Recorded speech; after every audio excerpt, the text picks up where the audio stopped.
কিশোৰীক অশ্লীল মেছেজ বিটিআৰৰ ইএমৰ শাৰীৰিক সম্পৰ্ক কৰিবলৈ হোৱাটছএপত যৌনগন্থী মেছেজ ইএমৰ বিটিআৰৰ বিজেপি নেতাৰ বিৰুদ্ধে গুৰুতৰ অভিযোগ ইএম অৰূপ কুমাৰ দেৰ বিৰুদ্ধে উত্থাপিত এই অভিযোগ ইণ্টাৰনেটত ভাইৰেল হৈছে হোৱাটছএপৰ দুটাকৈ স্ক্ৰীনশ্বট মেছেজত এগৰাকী কিশোৰীক লগ ধৰিবলৈ বাৰে বাৰে হেঁচা দিয়া হৈছে কিশোৰীক শাৰীৰিক সম্পৰ্ক কৰিবলৈ জোৰ দিয়া হৈছে কিন্তু আপুনি কিশোৰীক হোৱাটছএপত দিয়া মেছেজ পঢ়িব নোৱাৰিব কিয়নো আপুনি সভ্য সমাজৰ বাসিন্দা কিন্তু যিজন লোকে কিশোৰীক মেছেজ দিছে তেখেত সভ্য সমাজত বাস কৰেনে বিটিআৰৰ বিজেপি নেতা তথা স্বাস্থ্য বিভাগৰ ইএম অৰূপ কুমাৰ দেৰ বিৰুদ্ধে উত্থাপিত হৈছে এই অভিযোগ শাৰীৰিক সম্পৰ্ক স্থাপনৰ বাবে কিশোৰীক হোৱাটছএপত যৌনগন্থী মেছেজ দিয়াৰ অভিযোগ ইএমৰ বিৰুদ্ধে ইএম অৰূপ কুমাৰ দেৰ মেছেজ কাণ্ডত গৰম বিটিআৰৰ ৰাজনীতি কেইবাদিন ধৰি অন্তৰ্ধান ইএম অৰূপ কুমাৰ দে নেতাৰ বিৰুদ্ধে অনলাইন যৌন সুখ লোৱাৰ অভিযোগ উত্থাপনৰ পাছতেই গৰম হৈছে বিটিআৰৰ ৰাজনীতি প্ৰমোদ বড়ো নেতৃত্বাধীন পৰিষদৰ কাৰ্যবাহী অৰূপ কুমাৰ দেৰ বিৰুদ্ধে উত্থাপিত অভিযোগে বিটিআৰৰ ৰাজনীতি গৰম কৰিছে অভিযোগ মতে প্ৰমোদ বড়োৰ ঘনিষ্ঠ ইএম অৰূপ কুমাৰ দে নাৰীক অসন্মান কৰিছে নাৰীক যৌন কামনা পূৰণৰ সামগ্ৰী হিচাপে ব্যৱহাৰ কৰিছে অৰূপ কুমাৰ দে হোৱাটছএপত দিয়া মেছেজৰ স্ক্ৰীনশ্বট ভাইৰেল হোৱাত সমগ্ৰ বিটিআৰত তীব্ৰ চাঞ্চল্যৰ সৃষ্টি হৈছে পূৰ্বে বিটিআৰত সাম্প্ৰদায়িক হিংসা লগাব খুজি বিতৰ্কত সোমাই পৰিছিল অৰূপ কুমাৰ দে এইবাৰ এগৰাকী নাৰীৰ সৈতে হোৱাটছএপ যোগে কৰা বাৰ্তালাপ ভাইৰেল হোৱাত তীব্ৰ চাঞ্চল্যৰ সৃষ্টি হৈছে অৰূপ কুমাৰ দে হোৱাটছএপত যৌনগন্থী বাৰ্তালাপ কৰাৰ লগতে শাৰীৰিক সম্পৰ্ক কৰিবলৈ এগৰাকী নাৰীক বাৰে বাৰে লগ ধৰিবলৈ জোৰ দিয়াৰ স্ক্ৰীনশ্বট ভাইৰেল হৈছে ইতিমধ্যে গুৱাহাটীৰ পৰা প্ৰকাশিত কেইবাখনো বাতৰি কাকতত সবিস্তাৰে প্ৰকাশ পাইছে ইএমগৰাকীৰ এই প্ৰকৃতিৰ খবৰ এনে যৌন কেলেংকাৰীত নাম সাঙুৰ খোৱাত বিগত কিছুদিন ধৰি লোকচক্ষুৰ পৰা আঁতৰি আছে অৰূপ কুমাৰ দে জানিব পৰা মতে বহুবল্কী অৰূপ কুমাৰ দে সময়ে সময়ে বিশেষ ধৰ্মাৱলম্বী লোকৰ বিৰুদ্ধে ঘৃণা বিয়পাবৰ বাবে মন্তব্য প্ৰদান কৰি আহিছে তাৰ মাজতেই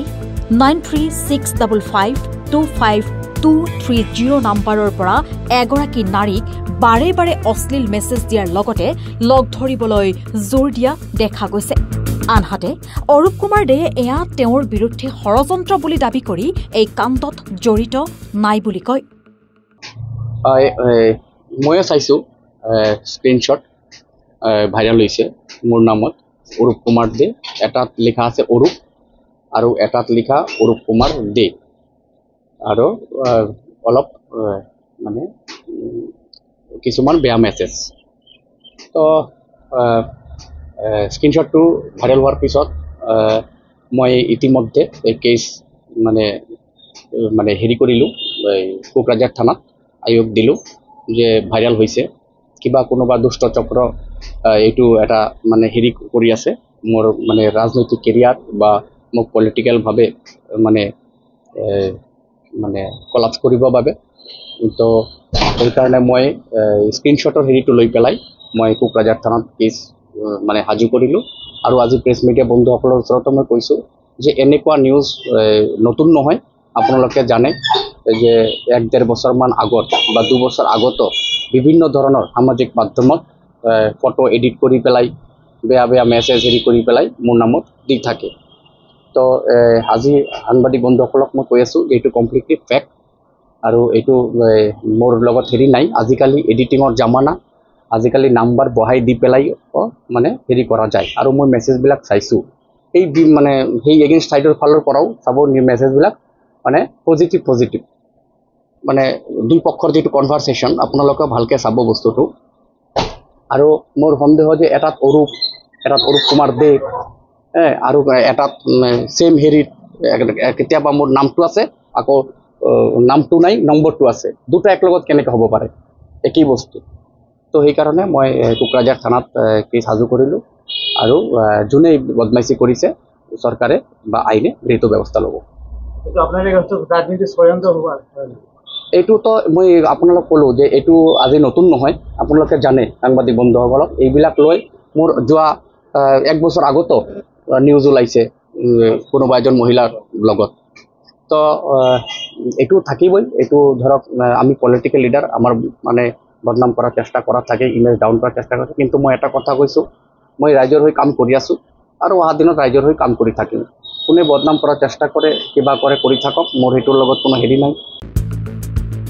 নিউজ ডেস্ক এনি ভাৰত 24 আপুনি নৰ্থ ইষ্ট ফুৰিম বুলি ভাবিছে নেকি আপুনি নৰ্থ ইষ্ট ক'ত কেনেকৈ ফুৰিম বুলি যদি ভাবি আছে তেতিয়াহ'লে এতিয়াৰ পৰা আৰু চিন্তা নাই আপনি গাড়ী আছে আপনি গাড়ী এটা নিৰ্ভৰযোগ্য টেক্সি সেৱা প্ৰতিষ্ঠান য'ত দক্ষ টুৰ গাইডছ লৈ আপুনি ঘূৰিব পাৰিব আৰু লগতে আপুনি ডমেষ্টিক বা ইণ্টাৰনেশ্যনেল পেকেজেছ আৰু ফ্লাইট বাছ ৰেলৱে বা হোটেল বুকিঙৰো সুবিধা পাব সবিশেষ জানিবলৈ আৰু সেৱা গ্ৰহণ কৰিবলৈ www.apnigari.com এতিয়াই লগ ইন কৰক অথবা স্ক্ৰীনত দিয়া নম্বৰত যোগাযোগ কৰক